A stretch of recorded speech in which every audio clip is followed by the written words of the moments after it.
I've spent most of my life using books as an escape, but I recently read one that did the exact opposite. It held a mirror to the very things I've been struggling with as a woman.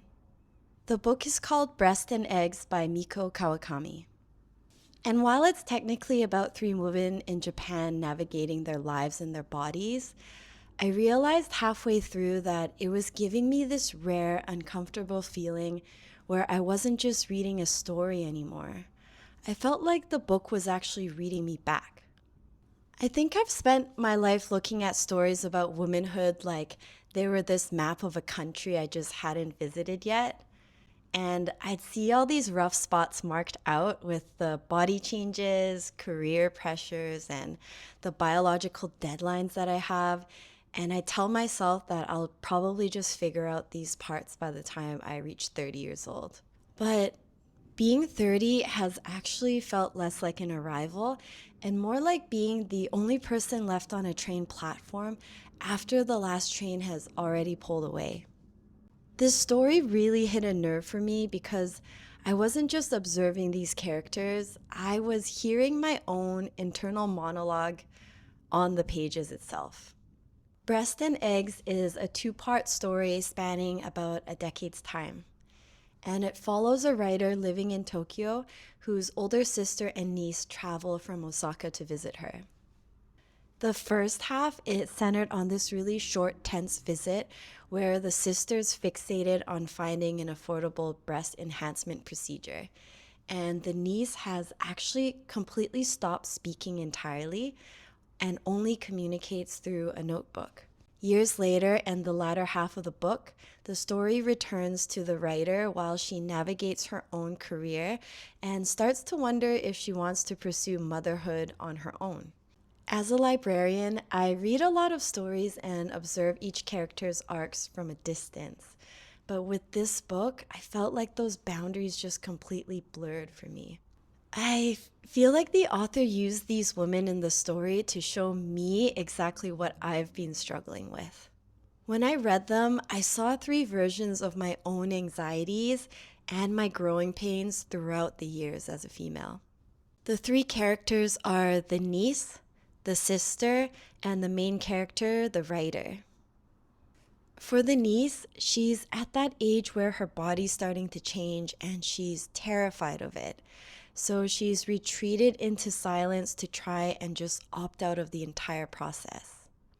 And I remember that fear too of becoming something I didn't quite understand yet and seeing my body in an unfamiliar light. Then there's the sister.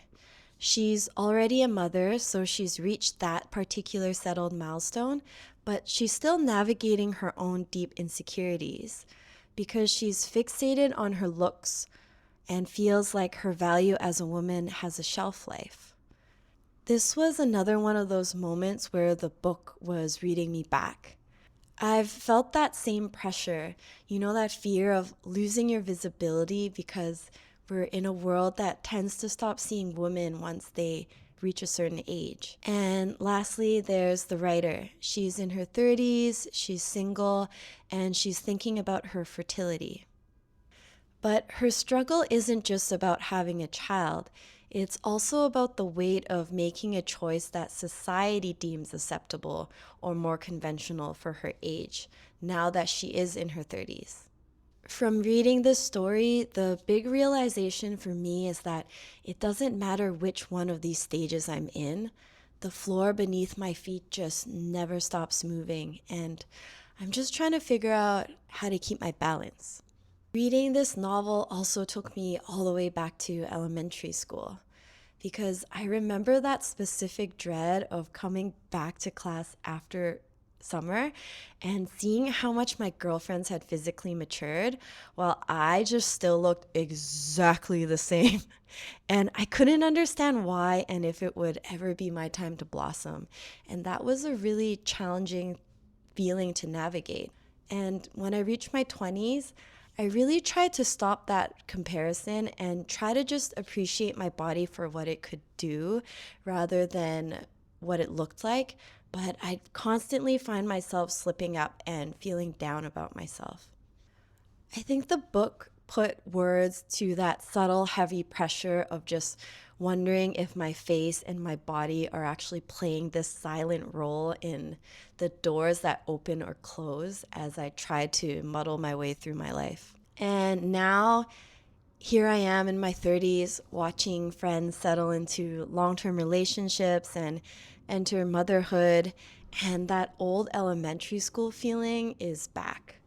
And I'm looking at my biological clock and asking myself if I should have reached this phase by now too. Sometimes it's really overwhelming to realize that the future I once read about in all these books about womanhood are actually happening right now. And it's way more complex than I ever expected it to be. I used to think that if I just picked the right path, like the career, marriage, or motherhood, the ground beneath my feet would finally stop shifting and I'd feel safe and anchored and finally just done with this feeling of uncertainty. But this book held up a mirror to a truth that I don't think I was exactly ready for, and it's that there is no plateau. I used to look at people who seemed settled and assumed they had reached solid rock. So I tell myself too, like, hey, once I finally figure out my life, I can just chill and coast for a while. But I can see now that even in those settled lives, the floor is still moving. I think I'm just navigating a different set of shifts than someone else's, and that's actually totally okay. Because my goal isn't to stand perfectly still and avoid tripping up all the time. It's just learning how to find my rhythm and dance on a dynamic floor. This book really struck a nerve with me, and it's not a comfortable read at all, nor does it offer any easy answers, but it held up a mirror I didn't really know I needed. And the further I read into it, the more that tension started to turn into this weird sense of peace. I think it was this grounding realization that uncertainty isn't always an indication of failure, and it's perfectly fine if my life doesn't follow a conventional trajectory. I wanted to share this because when I first started feeling that shifting ground, I felt pretty lonely in it. And it's so easy to look around and feel like you're the only one without a map. But if you're at one of those crossroads too, I just wanted to tell you that you're not alone in that feeling.